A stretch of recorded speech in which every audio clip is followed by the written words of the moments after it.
as far as how to respond to inaccurate headlines or stories. That's more of defense, but then I also want to hear what should they be doing on offense. We'll give it a quick free lesson to everybody. You talk about it privately, we talk about it publicly.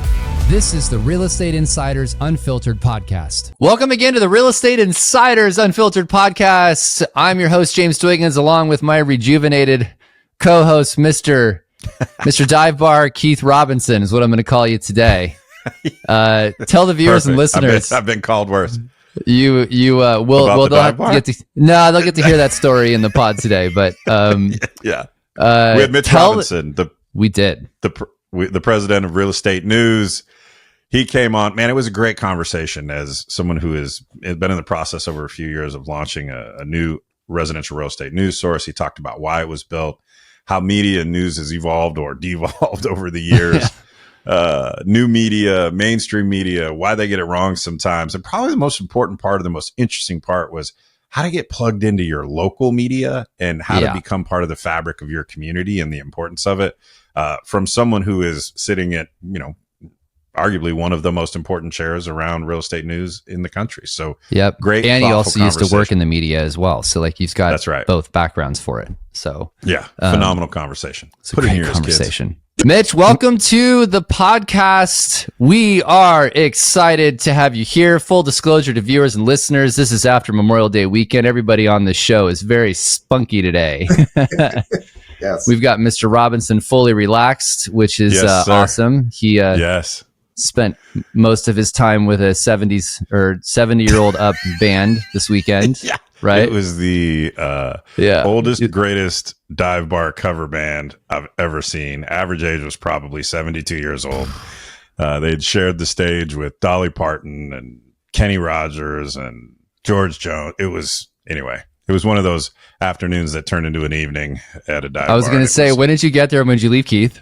We got there around 1 p.m. and we left around 8 p.m. We Ubered, so Mom, don't yell at me. We were safe about it all, but it was pretty epic few days. Good. Mitch, talk to us. Anything fun, amazing from your Memorial Day weekend before we dive into you? I took my boat out for the first time in our small lake with my neighbor's 7 and 9-year-old, and immediately died in the middle of the lake. And I had to pull out the emergency paddles with the 7 and 9-year-old. Paddle it in. That's a good story. Paddle it in, and I think they learned some new words. And my neighbor. By the way, on this show, you can use those words whenever you want, in case you haven't figured that out yet. So I learned some new words too. My arms are a little tired. I bet. Yeah. Oh. All right. Well, Mitch, tell everybody a little bit about your background before we get started, because we got a lot of questions for you being in the news business. Just a little bit about your career, how you got where you are. And then I know Keith and I'm sure we'll have lots of questions along the way. So we'll start with that. Yeah. Well, I originally started out in the television business, believe it or not. That phrase, does it play in Peoria? Well, I played in Peoria. I was a behind the scenes guy. I was at one of the very, when Fox started as a network, my station went from showing the Rockford Files every night at 9:00, being so happy about that, to starting Fox, which back then nobody thought was going to make it as a fourth network. And it's funny because Barry Diller, who started Fox, would later enter my life later on again. And from there, I moved out to the Northwest, did some things. And back when you can just send in resumes for jobs, this company that just spun off from Microsoft took a chance on me, Expedia. And I was employee number 300 there. So really early on, got to work with some amazing people that I would end up working with later in my career. And Expedia eventually spun off from Microsoft, eventually was purchased by Barry Diller, who had started Fox. Right. And one day I got to meet Barry Diller, and they brought me to see him because I had been with a Fox affiliate. And they're like, Barry, did you ever have to go to Peoria? And he's like, I had to go to all of them, and I have a poster somewhere that he signed for me. And then from Expedia, so I've ended up being around these companies. You think, it's so easy to join a startup. I've been very fortunate. I ended up then at Zillow. The same folks that started Expedia, Rich Barton and others, kind of brought me back into the fold. And I went to Zillow, where I was also employee number 300. And my very favorite quick story there is Spencer Raskoff, who hired me. He said, well, what do you think about this? And I was like, Spencer, the only people I know in real estate are divorced and eating off hot plates. Like, this seems like a horrible idea. It was not a good time to be in real estate. So you need to define for the millennials what a hot plate is, by the way. Eating off a hot plate. That's a good one. An image. Yeah. That is an image. Yeah. So I did that, and had a great experience at Zillow, and then I ended up at another startup, eXp Realty. And when I joined there, there were only about 1,500 agents. I was there through the extreme pain of getting to about 40,000 agents. That first 40 was painful as can be. Stopped off to do a startup with a guy named Greg Schwartz, formerly of Zillow. You got a lot of Zillow DNA there with all your jobs. Like Zillow, Expedia DNA. And then I ended up eventually where I am today, running Real Estate News, working for Stefan Swanepoel. So I've had these amazing kind of visionary leaders I've been fortunate enough to work for in my career. I've never talked to somebody who's been at EXP during that chunk that you were there. What was that like?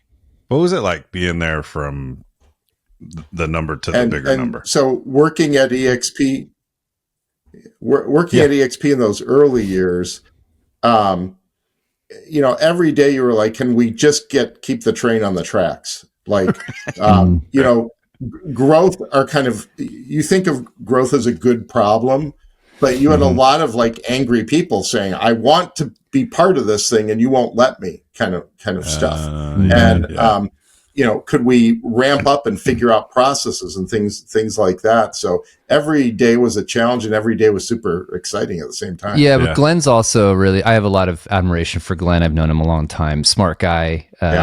He's got a lot of persistence, had his vision, wanted to take it there. And look, he pulled it off. Obviously, EXP is a major player in the space. I have a follow-up because I think it's an interesting, I haven't met somebody who's worked for most of the major disruptor / executives in the space. So, so Rich Barton, you've worked with Greg Schwartz, who's also have a lot of respect for, obviously Glenn Sanford, now Stefan.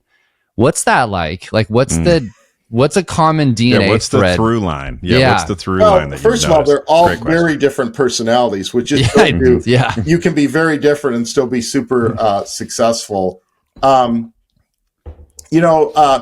people say disrupting. I just think they're innovators. Sure. And they all get their different ways. Rich kind of data rules, right? Mm-hmm. And he also had a magnetism. I always used to say, if Rich would have said, jump out the window, you'll be fine, it'll be good for the business, I would have been like, how fast can I do that for you? Somebody open the window for me. He is that kind of guy. Like, he he commands a gravitas when he talks. Glenn Sanford, totally different person. Glenn could just pull out a napkin, write something down and go, yeah, just do this, it'll work. And he was usually right. Like, just amazing. And then someone like Stefan, you're like, well, is that integrity really real? Like, I was like, this must be the honeymoon period. But he's exactly who you think he is. And he's willing to embrace the real estate industry, but at the same time understand that things can always be better and where should we go next? Yeah. They all have very interesting perspectives on the industry. And have all had a significant impact, but ironically in very different ways. So Stefan is he's the champion for the real estate company and the agent, but has also been involved in very controversial things like the Danger Report, which he was commissioned to do, and ironically, caused all sorts got him in trouble. Yeah. So it's interesting. That would be quite an experience being, working for and somewhat being mentored by these different personalities. I feel like I kind of worked for the Justice League and I tried to absorb a little superpower from each of them. Like Greg Schwartz, another guy that started Tomo, big leader at Zillow, Yeah. Like, Greg, for instance, my favorite thing Greg taught me is always give out your cell phone when you do a presentation. Let's do it. Yeah. Yeah. And just things like that. Greg, the ultimate salesperson, and knows how to engage on a one-to-one level with everybody from a new agent to, guys like you. Yeah. He's a good guy. I just actually saw him a few weeks ago. What's interesting? I was just thinking while you were talking, it seems like I've met at different degrees every person that we've mentioned, and I get a sense that they understand their superpower. They understand their strength and lean into that. And my experience is not as deep as yours, more passing conversations, is they're also comfortable with like, I don't know that one. Like, that's a great point, Keith. Especially folks like Rich and Spencer Raskoff.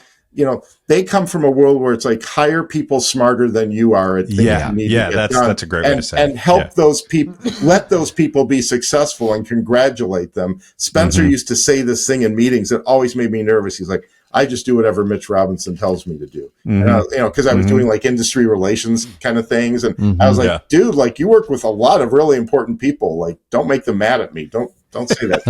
It's like, why? Is that a compliment or am I getting thrown under the bus here? So, hey, so we'll do a couple rapid fires real quick, and then I really want to get into the meat of the conversation around news. I'll go first. You go first. Yeah. Okay. Favorite book or podcast you've been enjoying, digging into lately in the last year, ever, whatever, however you want to answer that question. Real quickly, I want to plug so I'm much more of a pop culture guy. And many of the people you've been talking to have deep, deep things to say about books and podcasts. So let's just put that aside right now. Yes. The podcast I love the most is Conan O'Brien Needs a Friend. Oh, that's Conan. Like that's awesome. Yeah. And then the book I just read, you guys, please make fun of me for this. I just finished the memoir of Michael McDonald of the Doobie Brothers, What a Fool Believes.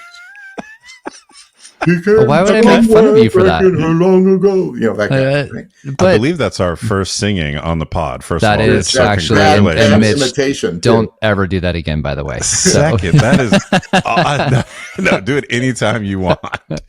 That's wild. So the Doobie Brothers, just his biography, basically. Yeah, and what's interesting about him is, and there's even learnings from Michael McDonald, is his entire life he never thought he was good enough.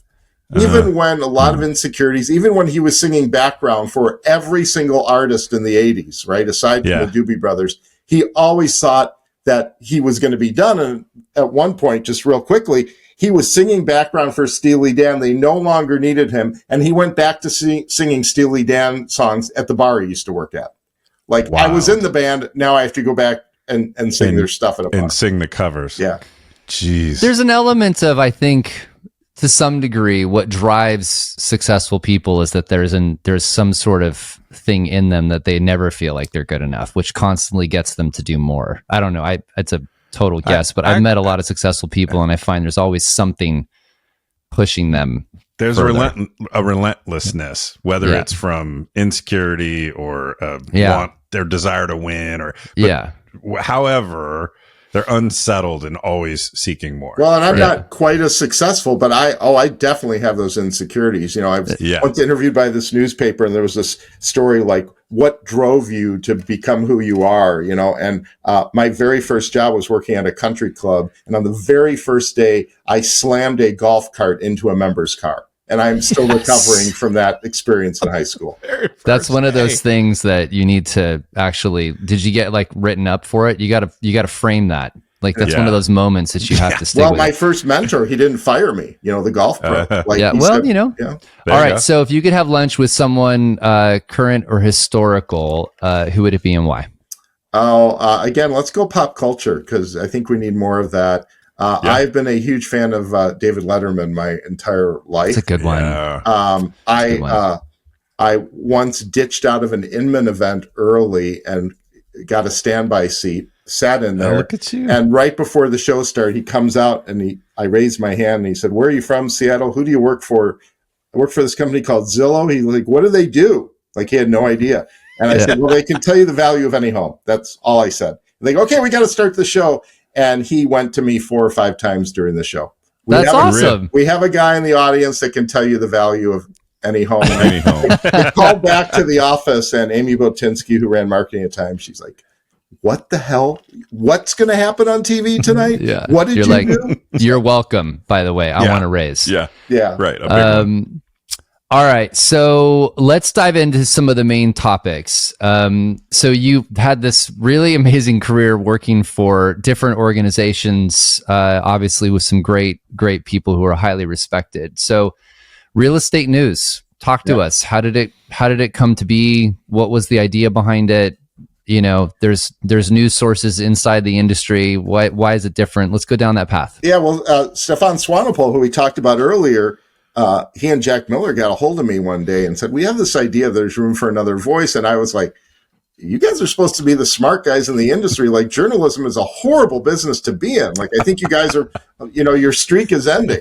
And Stefan was like, I think there's room for another voice. I think there's another way, a lot of respect for everybody else doing it. And, can we try to take some chaos and drama out of the equation and be a little bit more concise?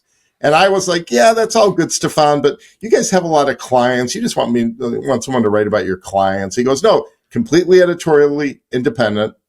And that's what we came to be. And, I thought, oh, that's just the honeymoon phase. And here we are. It'll be 2 years in October since we launched. Wow. That's awesome. It is. And so I've noticed that, I've subscribed to all the news just because I'm a news junkie, but you guys definitely don't seem to put out as much content. That's not a criticism. It tends to be a little bit more concise from what I've seen come through. What's the thought process behind that? Yeah, it's concise in terms of the length of a story, because our kind of feeling is there's guys like you that read, but there's a lot of agents that are looking in their car. We like to think we're working with productive real estate agents that shouldn't be spending all day reading news. They should be out doing what they're really good at. Mm-hmm. So let's give them interesting things, but make it digestible. And let's cover the real stuff. A lot of news sources all over, not just our industry, a lot of the content is kind of sponsored stuff.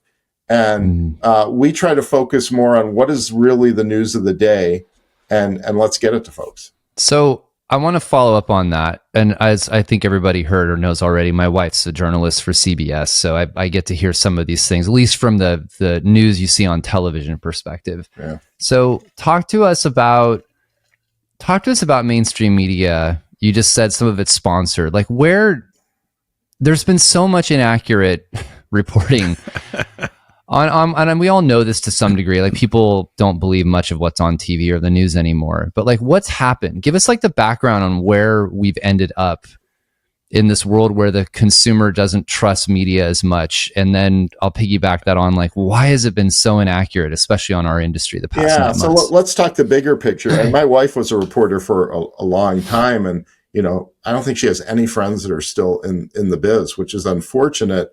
And listen, the economics of it are tough for the media biz, right? There's so many ways you can get news. The accuracy of that news is always debatable, but there's a lot of places to get news for free.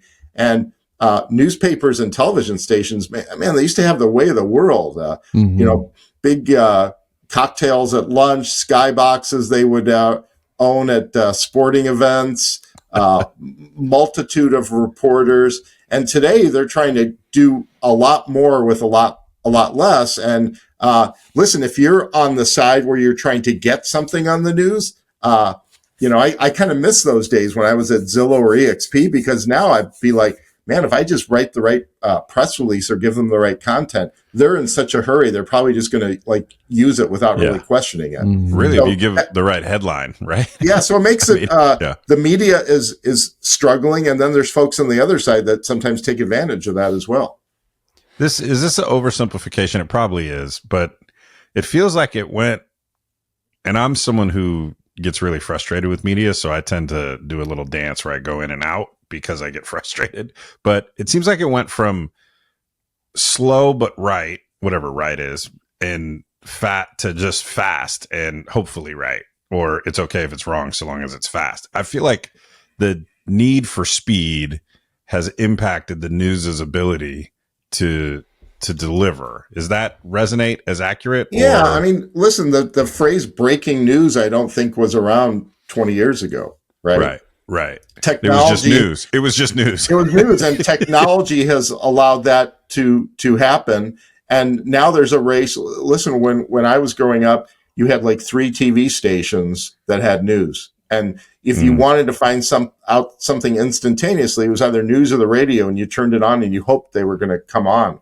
with something. And today it's a click away. So competition has changed things quite a bit as well. I'm assuming that advertising budgets have moved, which is what's causing a lot of this as well, for journalists not to be able to have the time to go to run down the stories to verify accuracy. The Chicago Tribune, where I grew up, I think I saw the other day, I think they have 80 people on the editorial side.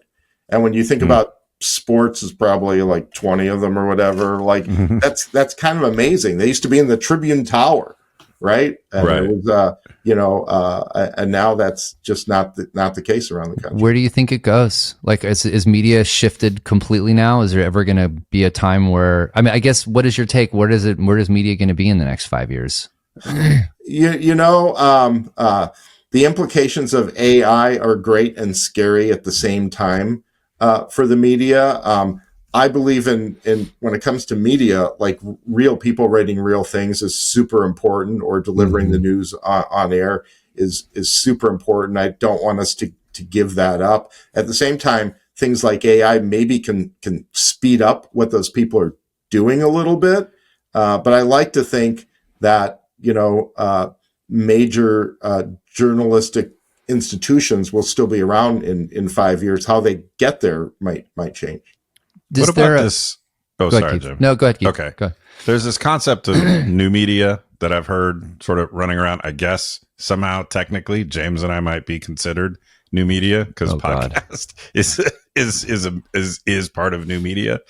Is it all still just media, or what? Like, does it just mean that we didn't go to journalism school, so we're new media? Like, how does that all fit together in some of these new ways that people consume and receive information? Yeah, I mean, I think there's a difference sometimes between journalists and media, right? Yeah, okay. Great distinction. Two different things. You guys probably are media, and you're super important media, for our industry. But, I think, James, if you told your wife you were a journalist, she might even sneer at you a little bit.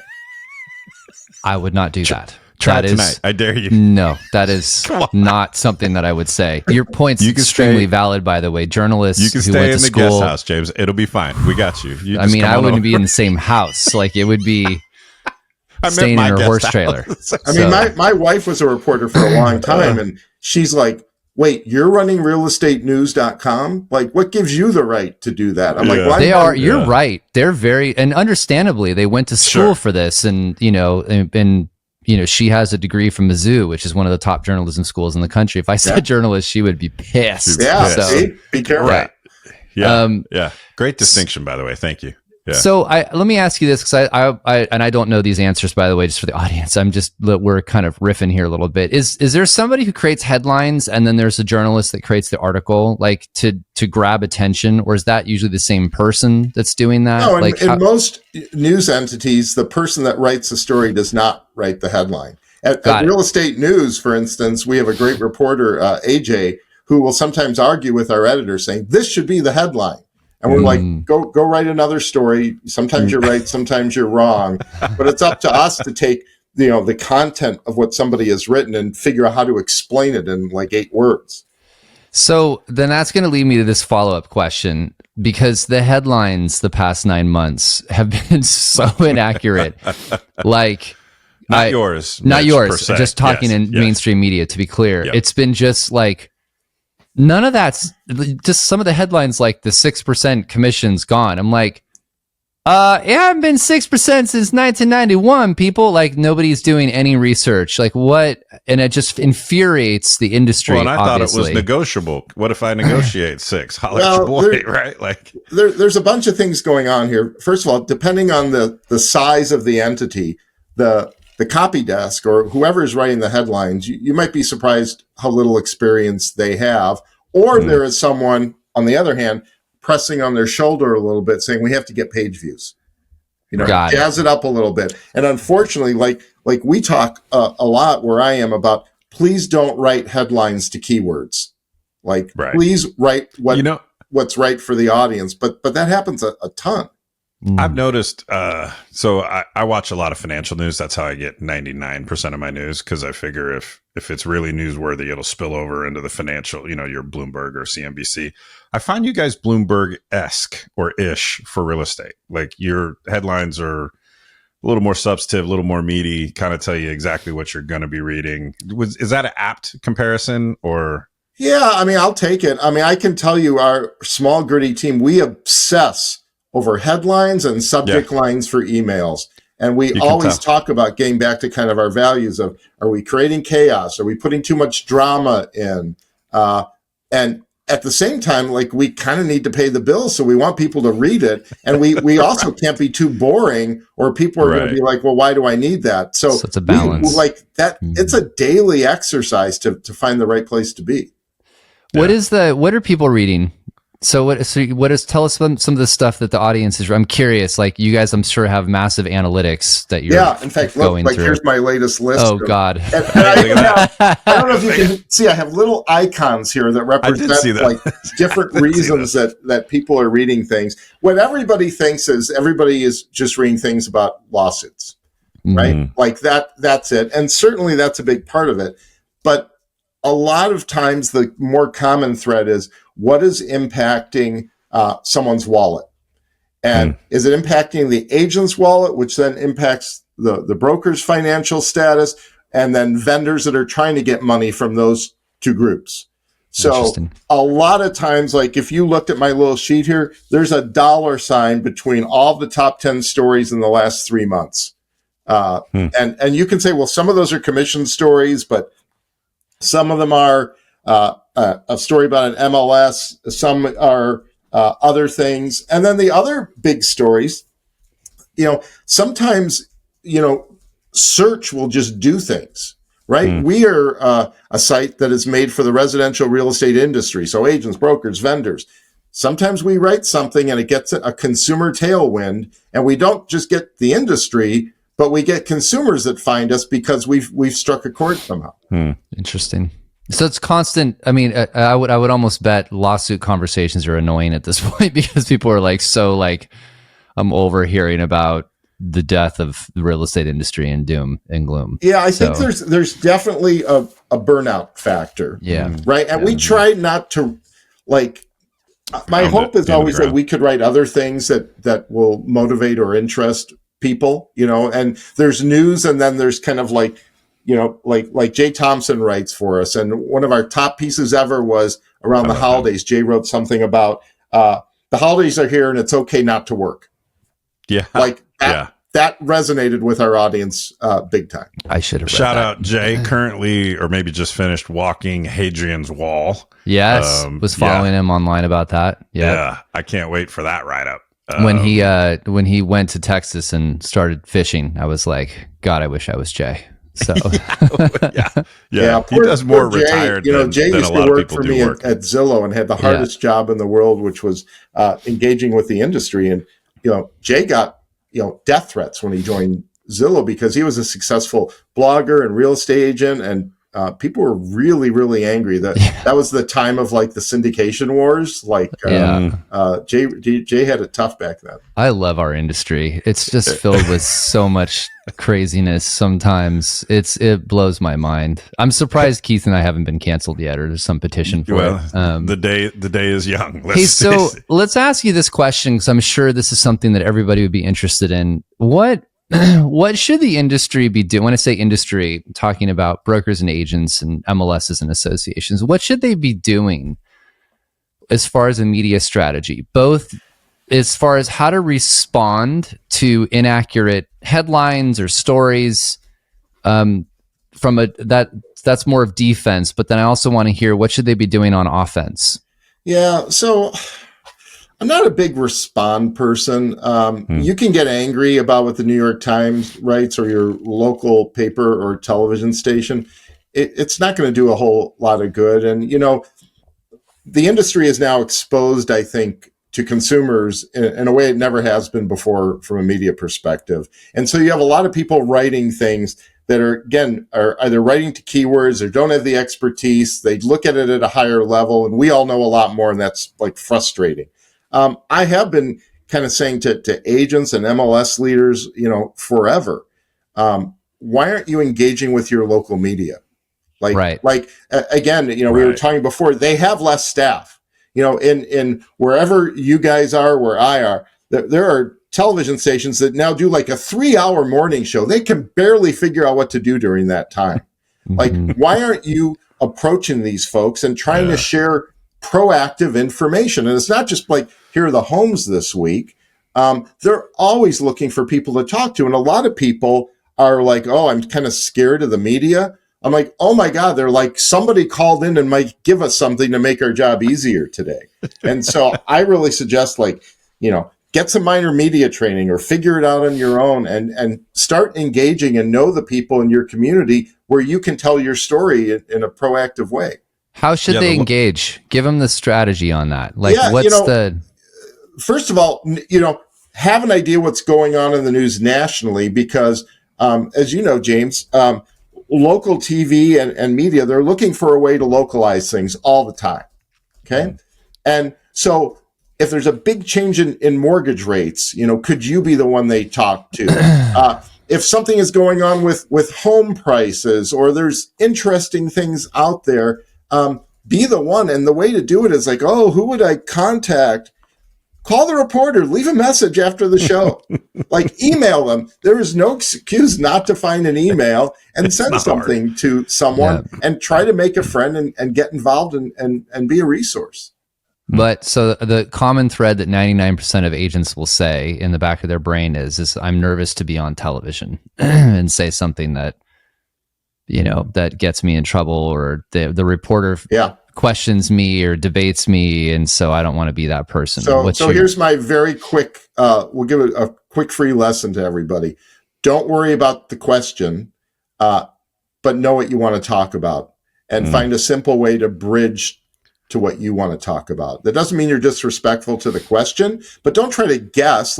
First of all, any reporter these days will give you some idea what you're going to talk about. But think about your, it's the age-old thing. What are your key messages on this topic? And talk about what you're good at. If you get a question for something, just like James, if you asked me some detailed thing about lawsuits right now, I'm not a lawyer. I'm going to bridge to something I know about on the subject. Sure. I'm not going to give a lawyer answer. We call it the politician's response. It's a smart, but you can still have something worthy to say, is my point. Well, you also don't go from one email to a 1-hour sit down introspective on residential real estate. It's a journey here. You can start just by helping a reporter with background or context and provide value and get to know them and build trust. And you aren't going to go from send an email to live at 11, right? It's just not. There's a journey there. Yeah. And so just start the journey. One of the things I'll give the audience as well, because I wholly agree with you on this. I would be doing it locally, except I'm married to the reporters, so they won't put me on television. But, it is interesting if I think about when she's on TV, they have a meeting in the morning at 9 a.m. They go through, so she'll research for a few hours what she wants to cover. She looks online on social media. She tries to find the stories. I'm literally giving everybody how this inside world works. 9 a.m., all the reporters get on a call with the producer. They go through their stories and they do a pitch. This is what I want to cover today. And they'll either say yay or no, you're going to cover this story we want to have you do. And the reporter goes off and does it. Mitch is 100% accurate. If you send them stuff and it's interesting, they might run it. They may run with it. And the sad part is then she's got, basically 4 or 5 hours to create the story, turn it around, be on the news at 5 and 6 and pitch and do it. So there's so much opportunity to correct the record if you just get out there and hit that. The comment I would also make is find the reporter that's been covering real estate.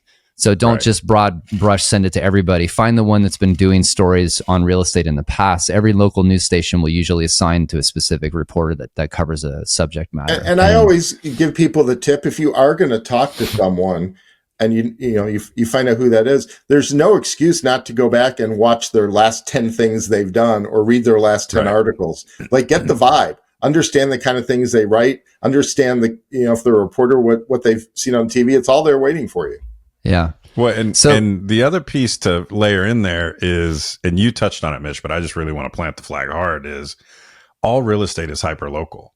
And so this discussion that we're having around being the localizer of these national headlines, that's not really a word, but being the person who takes it and says, okay, but yes, here's what this means for the nation. And that could be an accurate stat, or, foreclosures are up, even though they went from 0 to 1%, right? But trying to localize the headline, and there's real value in that. And that's what we should want as a real estate professional, real estate company. That's what we should be wanting anyways, to be the voice in our local area for the headlines. That's what we do for our clients every day.